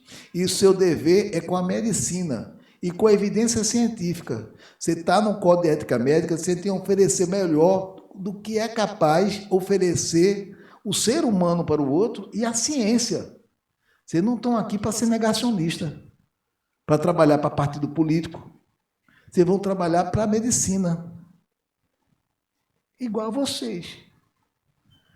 O cara pode ser até homofóbico, mas a partir do momento que é juiz, tem uma ação lá de um casamento gay, ele tem de decidir. Não, eu como sou homofóbico, vou dizer que não tem direito contra a lei. Então, se eu tenho um livro de medicina que diz, quem é meu patrão? Quem é o nosso patrão, minha gente? É o povo brasileiro, é o Estado laico. Eu não estou, quando a pessoa é médica, não está para se ver a ele mesmo. Eu não tenho nada contra a religião, nenhuma coisa contra a religião. Mas não pode existir um médico que é testemunho de Jeová, uma pessoa está sangrando e ele nega transfusão sanguínea por causa da religião dele? Ele pode negar para ele, mas quando é médico, tem no livro lá, que no choque hipovolêmico tem que fazer transfusão. Ele tem que seguir o que está escrito no livro da medicina. Não é do padre, não é do bispo, nem do político misógino ou racista. Não pode, ele pode ser até racista, mas não pode botar o racismo dentro da medicina. Isso é antiético, isso é crime, a gente fazer isso. E a gente está para servir ao povo brasileiro. Certo? Aí eu digo a vocês, se vocês têm esse problema, vocês têm 6 anos para treinar, para sair do seu eu, do que vocês vêm para cá, para se transformar médico. Se não conseguir, tem que fazer outra coisa. E maior ainda, se for questão de aborto, reprodução humana, contracepção, se vocês não conseguirem, vocês não podem fazer obstetrícia e ginecologia, Porque abortamento, quem trata abortamento não é o dermatologista, é o obstetra. E está dentro das matrizes de competência. A pessoa, quando vai ter aborto, não vai procurar o cardiologista, não, vai procurar o obstetra. Aí diz, eu sou contra o aborto, então vai fazer dermatologia. Você não pode estar lá ocupando uma residência que tem 21 competências para ser treinada. Aí, eu tenho um problema de... Eu só quero aprender a fazer cesárea, eu quero parto vaginal, não. Eu vou assistir, não vou aprender parto vaginal. Não pode, não acaba a residência. Eu não trato, não gosto de pessoa velha, não trato climatério. Cara, tu vai ser ginecologista. Está lá, é uma competência tua aprender isso. Vai ter de fazer a prova, vai ter de atender e a fazer. Se não aprender a atender climatério, não tem, porque está dentro das 21 competências para ganhar o título. Entenderam? Mas é uma dificuldade, né? Para mim é muito claro, mas a gente tem um CFM que pensa diferente. E tem a sociedade que muitas vezes pensa diferente. Né? Alguém mais? Aí, hora de... O microfone, Daniel, tá funcionando? Que é bom, porque se tiver alguém que tá gravando aí para captar o som. Boa tarde a todos. Eu sou Jacilene, sou assistente social do NUDEM e assim o documentário é muito interessante. Eu acho que vai ser muito útil para a gente trazer, né, essa discussão, né, essa pauta tão necessária para uma discussão em escolas, em instituições que atendem a população, né. E daí Débora falou uma coisa muito interessante que assim é incrível como essa pauta ela está sempre sendo estigmatizada como uma pauta feminista, né? O quanto a sociedade traz isso hoje como uma pauta única e exclusivamente defendida pelo feminismo e que onde, na verdade, quando a gente assiste o documentário, a gente começa a refletir o quanto que é importante trazer essa discussão para outro lado, né? Para outro lado da questão do sofrimento da mulher e que a ciência, através da medicina e a justiça e tantas outras profissões, ela tem um papel fundamental, né? De contribuir para amenizar esse sofrimento, né? E que a religião, muitas das vezes, traz isso como uma pauta desconectada, né, da sociedade e que assim o quanto é importante esse debate aqui hoje e o quanto é importante levar esse filme, esse documentário para outras instâncias para que a gente traga essa pauta mais para a discussão. E a minha pergunta eu não sei se é uma pergunta precisa, mas eu fiquei muito curiosa até que ponto, né, dependendo do estágio da gravidez, isso interfere no corpo da mulher para que ela tenha futuras gestações e tal. E se o tempo interfere nesse processo? O abortamento é mais ou menos 10 a 20 vezes mais seguro que um parto. O abortamento até 12 semanas. Até 12 semanas, em qualquer lugar do mundo, a mulher nem se interna, não vai nem para o hospital. O médico passa remédio, ela pega o remédio, ela toma o remédio e aborta em casa, porque é uma menstruação. É um sangramento um pouco aumentado. Até 9 semanas a menstruação, de 9 a 12 pode sangrar mais, tomando analgésico e fica preocupada com a maternidade. Isso diminui o custo hospitalar. No Brasil, se vocês sabem, eu tive num evento fora, o presidente da FIGO, da Federação Internacional, ela disse que tem 3 coisas que mudaram a obstetrícia na história. Foi descoberta a ocitocina, lá na Chicago, o Cincinnati descobriu o ultrassom, que mudou a obstetrícia, e teve uma descoberta que não foi nos Estados Unidos, nem foi pesquisador. Foram as mulheres pobres do Brasil, que mudou a obstetrícia. Foi a descoberta do misoprostol, que é o Cytotec, que tinha no mundo todo, e foram as mulheres brasileiras que começaram a usar o Cytotec para abortar. Porque ela descobriu que quando usava a medicação que era para gastrite, ela abortava e não morria. Aí, na história do Brasil, a maior queda de percentual de morte materna não foi o governo, não foram os médicos, não foi ninguém. Foi as próprias mulheres que começou a descobrir o comprimido que antes perfurava com um arame, botava soda cáustica, perfurava o útero, perfurava o intestino e morria. E, de repente, ela parou de morrer. E a gente, o que aconteceu? Na maternidade que eu trabalhava, que eu era aluno de medicina, tinha uma enfermaria só de morrer mulheres. Toda semana morria. De repente, cadê? Está deixando de morrer. Aí é o misoprostol. Aí foi aí que saiu da rua das mulheres, trouxe para a academia. O primeiro trabalho publicado com misoprostol para indução de óbito fetal foi em São Paulo, do Hospital Leandro Mendes de Barro, Corinto e Mariano Neto. Depois na Argentina, e passou a ser a droga mais estudada na obstetrícia por causa das brasileiras. Aí que acontece, 7 anos depois, os movimentos que existiam ficaram pé da vida, que as mulheres deixaram de morrer. O que é que vão fazer? Proibir, para as mulheres voltar a morrer. Tiraram o Citotec das farmácias. E a gente conseguiu, em tempo hábil, que o Hebron, que é tudo evangélico, o Hebron, o Avaniel, o pessoal dono do Hebron, a gente convenceu ele a produzir o Prostóxito para substituir o Citotec, que foi tirado do mercado, porque foi liberado o Prostóxito apenas para uso hospitalar.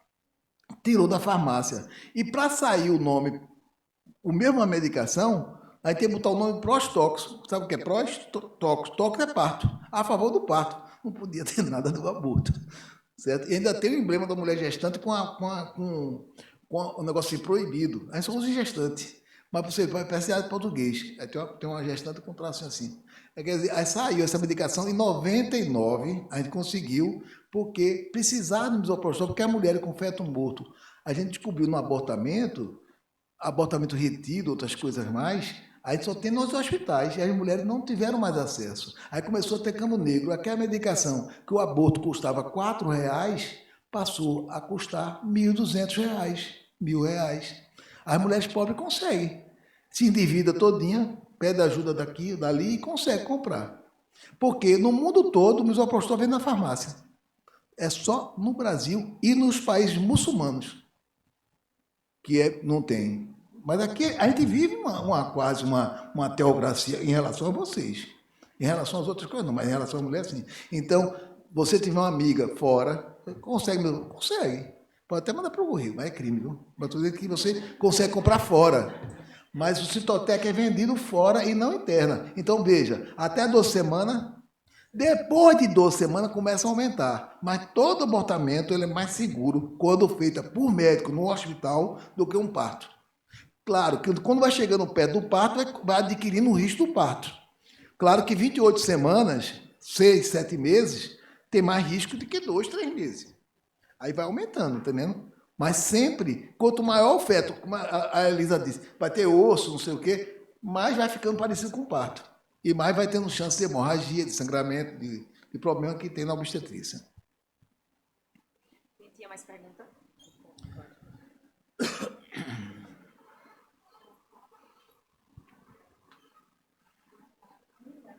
Aqui?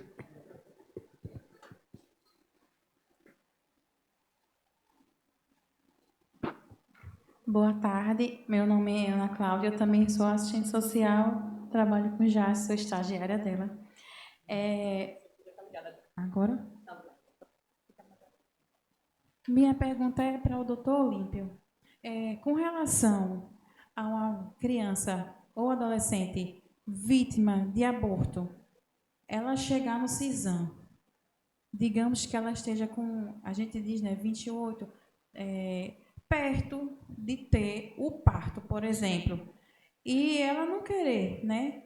Ou a família não querer. Por lei, ela pode abortar? Até quantas semanas o limite? Porque ela tem o direito, né, de não querer. E até porque vai correr risco na sua saúde. Mas pode acontecer também do adolescente de 16 anos, 17, 14, 15 anos. E se não quiser? Até que idade? Até que idade gesta isso? A minha pergunta é essa. Essa é a pergunta que vai 1 milhão, exatamente. Exatamente, o pessoal que trabalha do outro lado diz assim, preciso, só pode ser até 22, 24, né? Porque eles querem prender, porque prende mesmo, só libera com 24. Mas veja, na lei, por questão da lei, não tem esse limite. Agora, vamos dizer, para o lado médico. Se, por exemplo, essa que a gente fez com 28 e 4 dias, que nasceu com mais 4 quilos, ela foi ela não foi culpa dela, ela queria desde o começo, foi várias barreiras, certo? Então, o negócio é o seguinte, não existe mulher, estou dizendo assim, quando tem acesso, um adolescente que foi estuprada, ela não fica assim, eu vou levar a gravidez para pensar mais adiante. Eu nunca tive esse caso. Assim, eu fui estuprada, mas eu estou em dúvida se vou ter ou não ter. Ah, deixa chegar. Com 8 meses, eu não quero ter, não. Quero mais. Eu nunca. Então, é um problema fictício que não ocorre. Porque isso aí é o outro lado, que diz que as mulheres são doentes, são cruéis, elas gostam de abortar, elas são estupradas e querem manter a gravidez para matar o menino, apertar o pescoço, alguma coisa assim. Então, umas coisas assim. Eu nunca vi uma menina estuprada que não esteja abalada psicologicamente e quer se livrar o mais rápido possível. Agora, se for possível, dormindo, para não sentir uma dor, não ver a saída. Eu quero apagar isso. Então, essa teoria que o pessoal faz só acontece quando chega 28, 29 semanas, não é por causa dela. É por causa do Estado brasileiro que bloqueou todas, criou barreira, e a menina está sofrendo há 4 meses, tentativa de suicídio, desesperada. Por favor, me acuda, como aconteceu agora, que a mãe chorava, ela chorava. A mãe caía aos prantos, que ela sentiu contração, a mãe estava totalmente descompensada, porque a menina engravidou do namorado da mãe, certo? E ela sentia culpada demais, a minha mãe. E foi um sofrimento em 3 meses para chegar no Cisam, saindo da floresta amazônica para chegar aqui. Então, essa maldade que o pessoal coloca, vai chegar uma mulher, então, com 8 meses, eu estava no shopping, eu fui estuprada, estava assistindo, não quero mais não, está me incomodando, vou lá. Não existe. Só existe quando são tirados, quando está em extremamente sofrimento. Eu estou dizendo assim, para a gente médico, é terrível.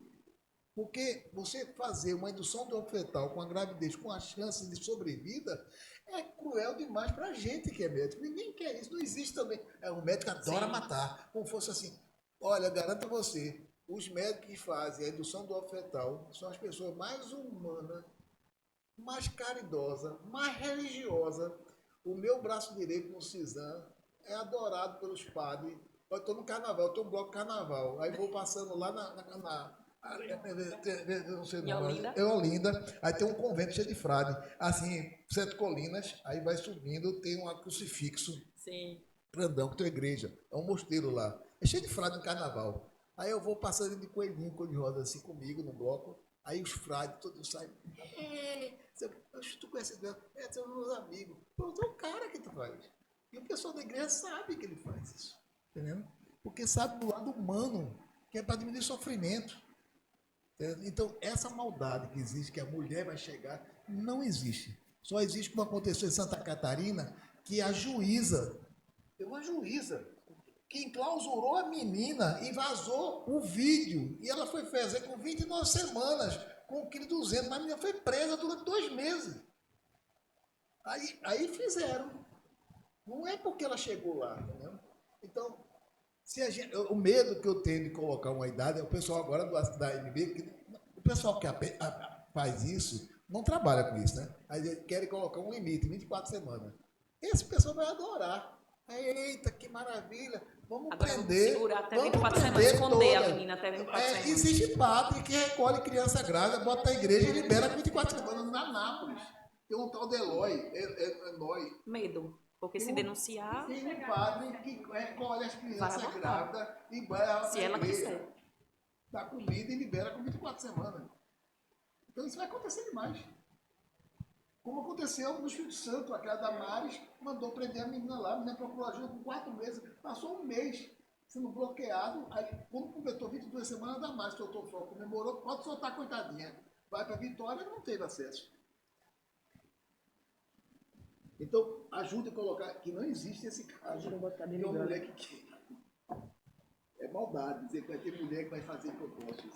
Quando você fala assim que porque ela pode estar escondendo, mas é medo. Quando você é estuprada e, por exemplo, o seu agressor é o seu padrasto e ele normalmente ameaça você que se você falar para alguém vai matar toda a sua família. Isso é o quê? Isso é um outro crime, não só de ameaça, mas você está escondendo porque está sendo ameaçada. Claro, sim. Se ela quiser, sim. É porque com 8 meses é muito grande a gravidez. Mas assim, com 5 meses, com 4, 5 meses, todo mundo observa que a criança está grávida. Mas ser gordinha até esconde. Mas com 5 meses, todo mundo percebe que a menina está grávida. Para você entender, no Código Penal, o que a gente fala que exclui o crime fala se for estupro, se houver risco para a mãe ou anencéfalo. Não tem dizendo que tem no máximo de 5 meses, 6 meses, 7 meses. É o direito dela. Agora, é dificílimo que alguém vá decidir isso, quase nunca, como eles nunca viu acontecer, de uma pessoa com 7 meses decidir naquele momento fazer. Então, quando fica colocando essas hipóteses, fica talvez que seja 0,001% como um impeditivo de garantir o direito a todas as outras também, entendeu? Como se a mulher, assim, estuprada, quiser. Fosse de livre e espontânea vontade esconder. E nunca vai ser de livre e espontânea vontade, entendeu? Tecnicamente falando, um aborto é a interrupção da gravidez antes do parto. Então, até o parto acontecer o que aconteceu. A interrupção desse parto, a interrupção da gravidez antes do parto, tecnicamente falando, para fins do crime de aborto, é aborto. Entendeu? Então, assim, não existe um limite. Não existe um limite. O parto vai ser o limite justamente do infanticídio ou do aborto. Depois do parto, infanticídio. Antes do parto, Aborto. O caso mais semelhante que eu tive na minha vida foi esse que eu contei, que eu atendi com 28 semanas, a mãe e ela decidiram manter a gravidez do estuprador. Quando chegou com 34, tentou suicídio. Por lei, ela tinha direito a interromper e fazer a sistolia. Mas como ela demonstrou ter dúvida e querer manter a gravidez para adoção, assim, não há na literatura que eu, se fizesse a indução do óbito fetal, eu ia diminuir o sofrimento dela, porque ela ia se culpar. Ou então, se fizesse a cesárea, como estava se falando, para nascer um prematuro. Eu tenho certeza que a conduta que ele tomou para a saúde mental dela foi a melhor, porque você tem que dar informação. Vem cá, olha o TI, como é, certo? Tu não levou até aqui, há 5 semanas tu não decidiu manter, falta 3. Vamos ter apoio, eu vou te ajudar com medicação, não sei o quê. Aí a mãe vê e diz, realmente, foi até agora, aí vamos continuar. Então, quer dizer... Entendeu? Foi o caso mais assim, que quase a gente interrompia. Mas eu achei que a gente fez o certo mesmo. A não conversar com ela. Agora, é claro, se ela quisesse interromper todo jeito, a gente ia fazer. Se tivesse ver só, conversa. É por isso que eu vou com um psicólogo, que entende, fala, para ver se essa decisão é um desespero momentâneo ou uma decisão. Geralmente não é, também assim, geralmente mantém. Eu acho, doutor Lito, que eu acho que o grande desafio é exatamente esse, a gente ter profissionais na ponta que saibam lidar com isso de maneira a não contaminar a sua atuação ali com qualquer tipo de ideologia.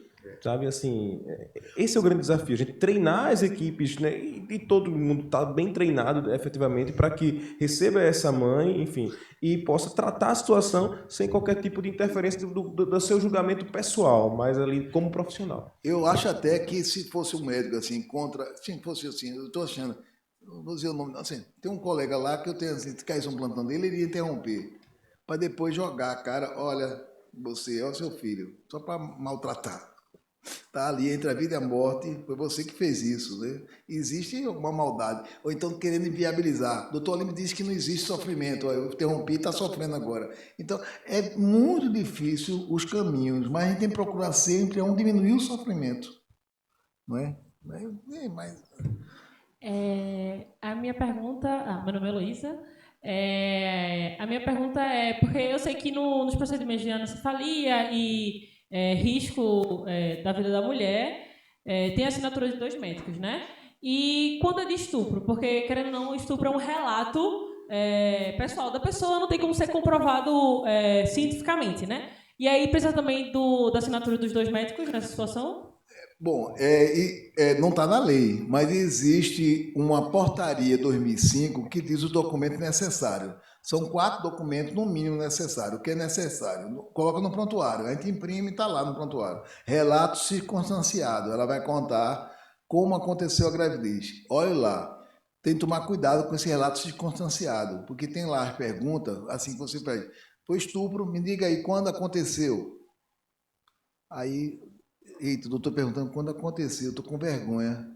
Faz 2 anos que eu estou sendo estuprado. Ele não vai acreditar, não. Que é o meu padrasto, ele vai dizer que eu estou gostando. Aí eu digo chute. Um dia, ele está perguntando quando aconteceu, está entendendo? Aí você vai, com aquela data, calcular a idade que está agora. Aí ele diz, olha, o seu estupro aconteceu há 3 meses, você está com gravidez de 5. Você está mentindo para mim. Você disse que não tem ninguém? Então, muitas vezes é por isso. As pessoas, veja, depende da cabeça das pessoas. Quando as pessoas querem trabalhar para o mal, eles usam a informação do jeito que quer para obstruir. Então, isso que eu estou dizendo a você. Olha, como aconteceu... Eu venho perguntar, me conta a história. Como é que está sendo o estupro? Há quanto tempo? Não sei, foi uma vez só. Você abre a oportunidade. Se você perguntar, cercar, quando foi que aconteceu e a hora, ela vai chutar uma hora.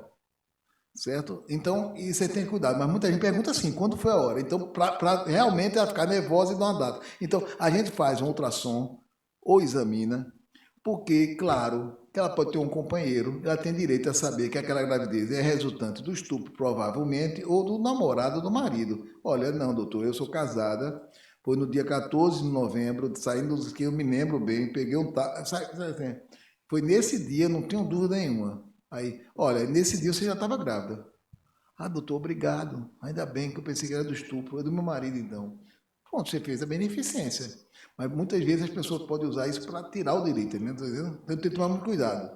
Agora, veja, é a informação da mulher. Então, a gente faz a história, né? Depois faz um relato técnico dizendo que a história bate com ultrassom com a idade, é outro documento. Depois tem um termo de responsabilidade, ela assumindo todo o fato que ela está assumindo, como se for mentira, ela que assume como falsidade ideológica, não é o médico. Nós médicos não somos policiais. Se você conta para mim que está com dor de cabeça, eu vou acreditar. Então, ela assina. E o outro termo tem de consentimento livre e esclarecido, que todo procedimento cirúrgico tem. Se eu for fazer uma plástica, você assinar, que eu estou autorizada, não sei o quê, pelo risco, e tem um risco de qualquer intervenção. Então, são esses documentos, anexos no prontuário e pronto. O pessoal de Brasília, do Conselho, estão pegando os prontuários lá, porque eles ficam atrás de alguma falha de preenchimento para abrir processo, para ver se bloquear o serviço. Né? Está acontecendo uma caça às bruxas, principalmente em São Paulo. Mas são esses documentos, certo? E eu digo a você, eu não vejo a mulher mentir, certo? As mulheres, a gente sabe de que cada uma que chega para a gente, existe mais ou menos 30, 40 que não vão.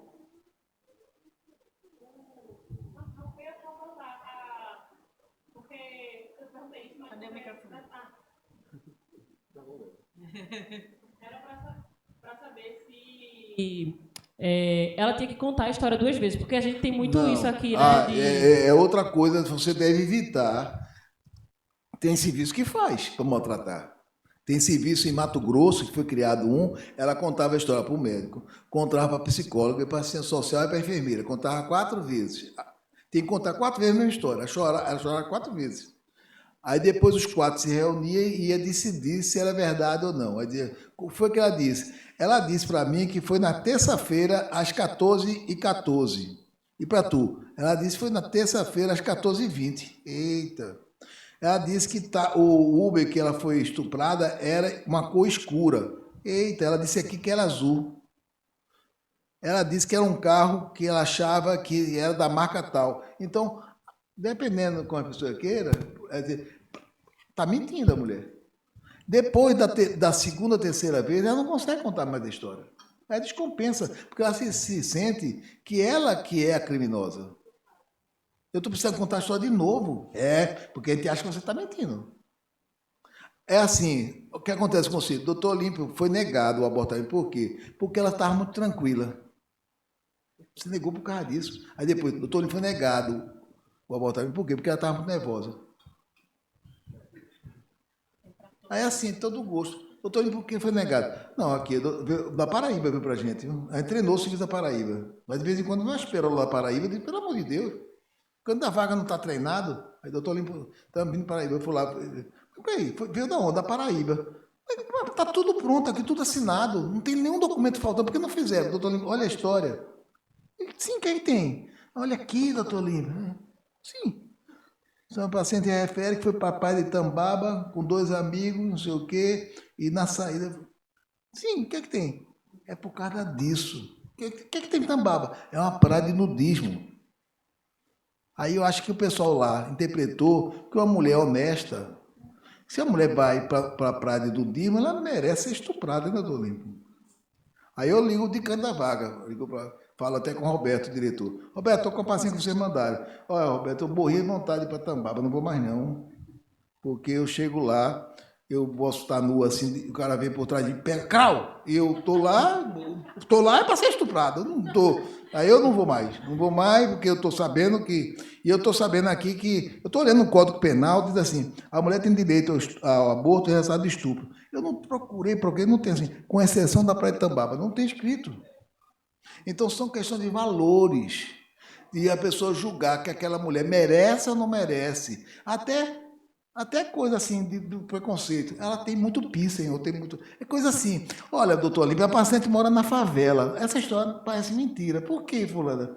Como é que alguém bate na porta dela 9 horas, ela mandando sozinha, abriu a porta? Ela tá, a criança estuprada, né, doutor Olímpio?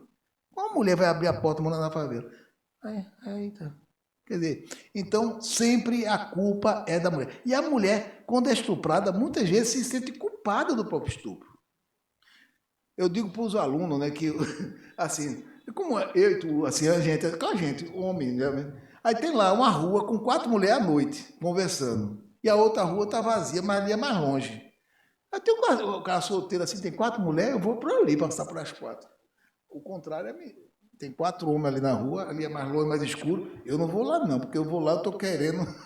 Então é cultural, minha gente. A gente, quando nasce criança ali no parto, é muito comum o pai olhar, eita, roxo, segura suas cabritas. Não é? Eu não vejo ninguém, olha, cor de rosa, segura os seus cabritos. É cultural mesmo como que é tratada a sexualidade, né? Tem uma pergunta, né? Deixa eu só antecipar. Djalma, que está assistindo a gente virtualmente, trouxe uma questão que já aconteceu com ele, de exigirem a anuência do pai do feto para a realização. Você já teve essa experiência? Já chegou alguém no seu serviço que teve essa negativa? Não existe. O corpo é da mulher, a decisão da mulher. O homem não tem pitaco. Ele nem procura saber a opinião do marido. A mulher foi estuprada, o marido quer aceitar a gravidez do estuprador, não é uma questão. Não tem nem lugar para o marido assinar o companheiro. Não é, o corpo é da mulher, é ela que decide. A não ser quando é adolescente que tem de assinar o responsável legal. Certo? Aí tem de ter. Mas a adolescente, ela pode ir no postinho sozinha buscar informação, né? Tipo, isso é para fazer o procedimento pode não perguntar. Quando é menor de 14 anos, tem de ter a obrigação. De 14 a 16, a gente procura ter os dois. Mas há uma pergunta que acontece, se for discordante. Aí a gente valoriza muito mais a opinião da criança ou da mulher. Aí não vai fazer um aborto numa criança contra a vontade dela. Aí procura que tenha um comum acordo. Tua filha não quer, tu tem que ensinar que ela não quer. Quer dizer, geralmente não há problema, mas existe aquelas ideias assim. Se houver discordância, aí não vai fazer um aborto contra a vontade da criança ou do adolescente. Amarrar ela e... É estupro, é outra violência. Entenderam? Só para esclarecer, no caso, mesmo quando é inviabilidade de vida, não precisa de autorização do companheiro, não. Correto? Sim, não tem nenhuma diferença. De maneira nenhuma. Viabilidade ou risco de morte, não é. Uma coisa absurda que tinha, que até matava a mulher, é que a laqueadora tubária tinha que ter a assinatura do companheiro. Aí tem uma vez lá no Cisan, que a mulher tinha 14 filhos, 14, coitada, 14. Aí tem uma cesárea por placenta prévia, que é hemorragia. E a gente sabe que uma vez tendo placenta prévia, vai ter placenta prévia de novo. Aí o marido foi lá, brigou, disse que não assinava, que era contra. Aí os médicos não ligaram as trompas, a mulher engravidou novamente e morreu. Isso não existe, né? Mas na lei tinha isso. E a lei só era usada para tirar o direito da mulher, porque os urologistas, quando faz vasectomia, ninguém pedia a assinatura da mulher. Só funcionava para o lado. A lei é a mesma. Não tem gênero. Mas para tirar direito só se via para um lado. Os homens faziam a vasectomia sem a assinatura da acompanhante. Nenhum médico pedia. Então a lei só pegava de um lado. Não é interessante?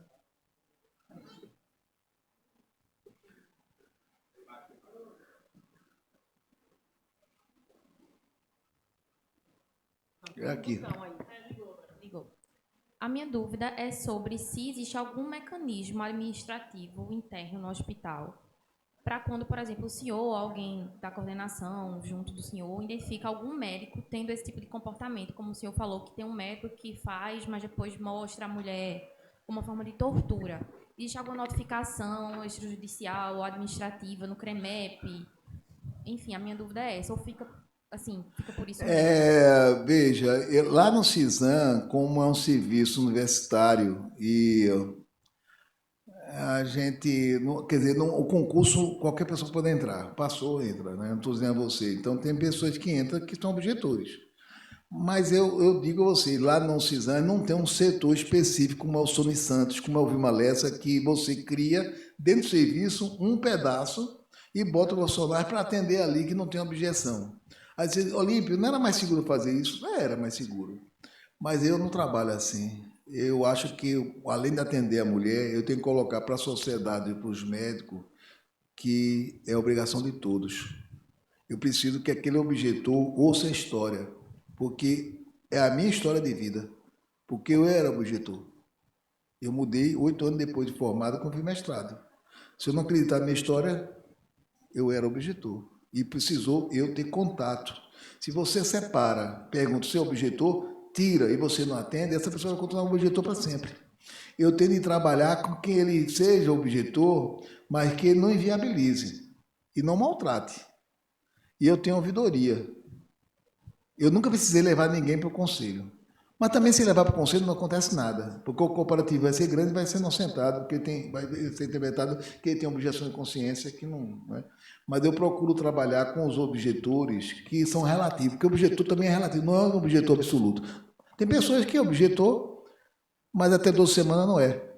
É objetor se for uma criança, mas adulta, poxa, estuprada. Então, a anencefalia não tem objetor.